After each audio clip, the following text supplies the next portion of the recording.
In this video, I will show you how to create a space on Quora. So I will show you the easiest step how to do this. Follow and watch this video till the end. Open Quora first, like this. And right now you see this bar or bottom bar here. Just go and click here. You will find here spaces. If you want to join spaces, go and we want to create one. Click create.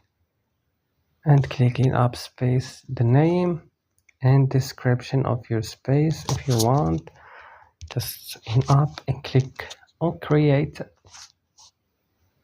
and here you have to search by name if you want to add members or copy your link, or if you want to skip, click skip.